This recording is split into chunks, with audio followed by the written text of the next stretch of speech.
Shalom,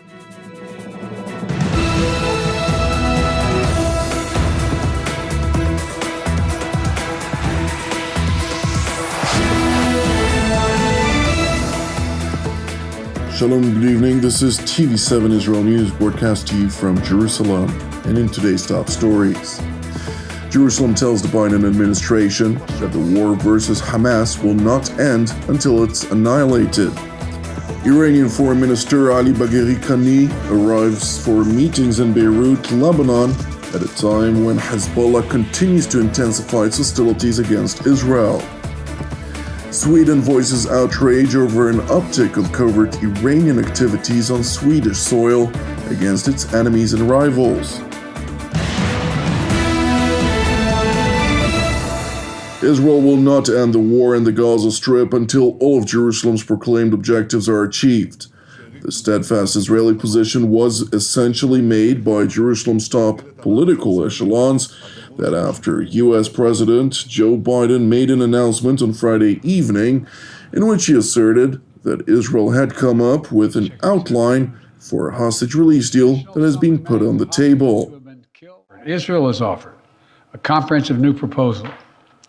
It's a roadmap to an enduring ceasefire and the release of all hostages. This proposal has been transmitted by Qatar to Hamas. Today, I want to lay out its terms for the American citizens and for the world. This new proposal has three phases. The first phase would last for 6 weeks.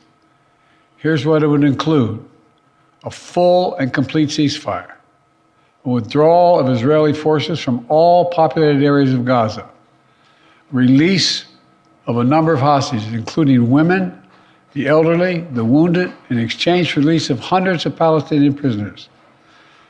There are American hostages who would be released at this stage, and we want them home. Additional, some remains of hostages who have been killed would be returned to their families, bringing some degree of closure. President Biden went on to contradict himself by acknowledging that not everyone in Israel's government coalition would accept the agreement.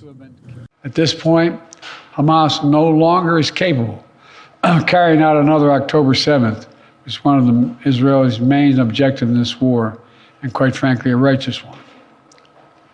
I know there are those in Israel who will not agree with this plan and will call for the war to continue indefinitely. Some are even in the government coalition. And they've made it clear they want to occupy Gaza, they want to keep fighting for years, and the hostages are not a priority to them. Well, I've urged the leadership in Israel to stand behind this deal, despite whatever pressure comes. President Biden ultimately concluded his remarks by voicing his keen aspiration to see the war, which began on October 7th of 2023, with a brutal massacre by the Islamist Hamas and its affiliated Palestinian terror groups from Gaza of approximately 1,200 mostly Israeli civilians, come to an end.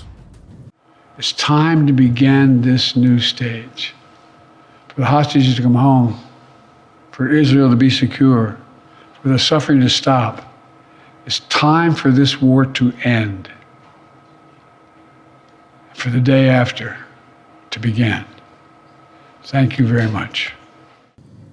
It is important to highlight that from the moment President Biden dubbed the referred to deal as an Israeli proposed outline, administration officials have gone on the defense in claiming that Israel had indeed proposed a deal.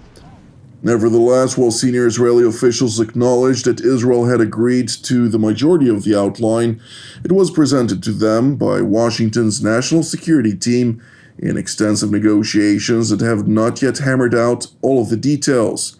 Therefore, since Biden's remarks on Friday, Prime Minister Benjamin Netanyahu, War Cabinet Minister Benny Gantz, and Defense Minister Yoav Gallant have all made explicit statements in which they emphasized time and again that Jerusalem's war objectives would not come to an end without the eradication of the Islamist Hamas to a point of no return.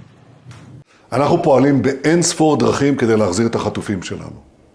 אני חושב עליהם כל הזמן. אני חושב עליהן כל הזמן. על המשפחות שלהם, על הסבל שלהם. ולכן הלכנו כברת דרך ארוכה כדי להחזיר אותם. אבל תוך כדי הפעולה הזאת, אנחנו שמרנו על מטרות המלחמה. בראשן חיסול החמאס. אנחנו מתעקשים שאנחנו נשלים גם את זה וגם את זה. וזה חלק מהמתווה. זה לא משהו שאני מוסיף עכשיו. זה לא משהו שאני מוסיף כי לחצו עליי בקואליציה. זה משהו שסיכמנו עליו בקבינט המלחמה פה אחד. Netanyahu's remarks were also relayed by Israeli Defense Minister Yoav Gallant to U.S. Secretary of State Antony Blinken in a phone conversation overnight. The essence of that conversation was also touched upon by Jerusalem's top defense official during a visit to the IDF Southern Command, where Minister Gallant emphasized Israel's uncompromising resolve to root out Hamas from the Gaza Strip. סיימתי כעת הערכת מצב בפיקוד הדרום יחד עם אלוף הפיקוד והמפקדים הבכירים. הפעולה ברפיח מתקדמת גם מעל הקרקע וגם מתחת לקרקע. הכוחות דולחמים בנחישות רבה ומשמידים את צינור החמצן שמחבר בין רצועת עזה לבין מצרים. אנחנו הולכים וחונקים את החמאס ולא מאפשרים לו להמשיך ולהתקיים, כי לא תהיה לו יכולת לא לתגבר, לא להתעצם ולא להתחמש. במקביל לפעולה הצבאית החשובה הזאת, מערכת הביטחון, תחת הנחייתי, מכינה את החלופה השלטונית לחמאס, כאשר אנחנו נבודד אזורים, נוציא מתוכם את אנשי החמאס ונכניס אליהם כוחות אחרים אשר יאפשרו שלטון אחר שגם מאיים על החמאס. שתי הפעולות האלה, מצד אחד פעולה צבאית ומהצד השני יכולת של החלפת שלטון, יביאו להשגת שתי המטרות החשובות שלנו במלחמה הזאת. מיטוט שלטון החמאס וכוחו הצבאי והחזרת החטופים.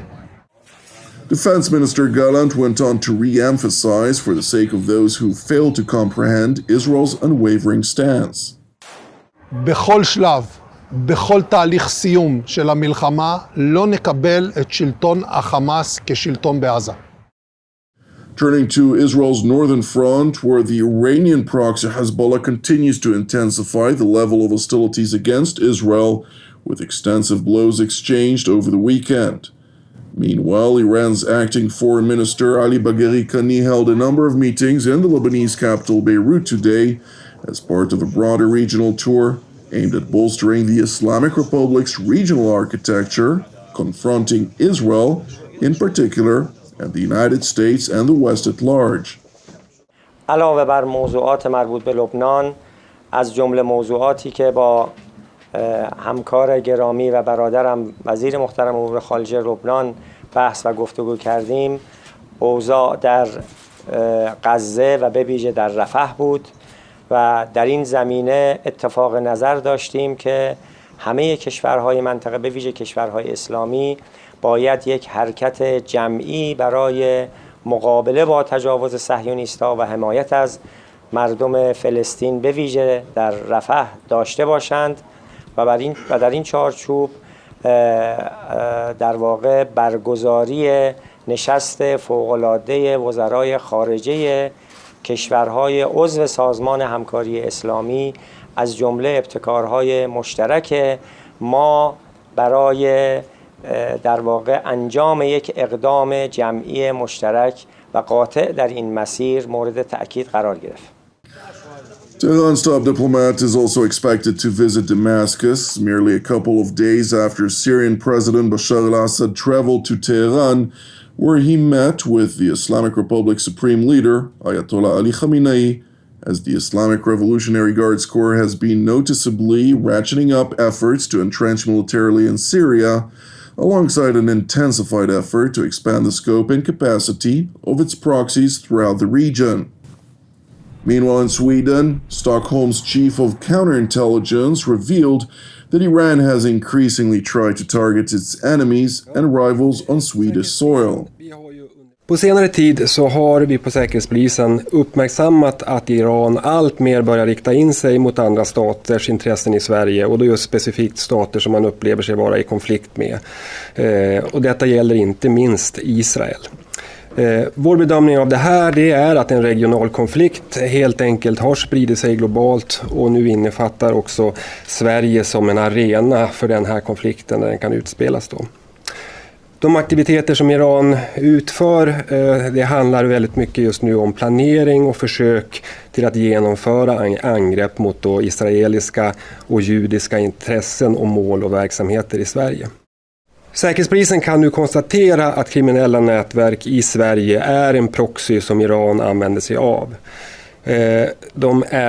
Det här är någonting som Iran historiskt också har gjort, framförallt i Europa, så det är ingenting nytt. Men vi ser också nu mer konkret detta i Sverige då, kopplingar mellan kriminella individer i de kriminella nätverken och individer som går att koppla till de iranska underrättelse- och säkerhetstjänsterna. Thank you for watching TV7 Israel News. Separately, I would like to encourage you to pray for the peace of Jerusalem and salvation of Israel. I'm Jonathan Hassan wishing you a Shavua Mevorach, and God willing, we'll see you during our next update. Until then, Shalom from Jerusalem.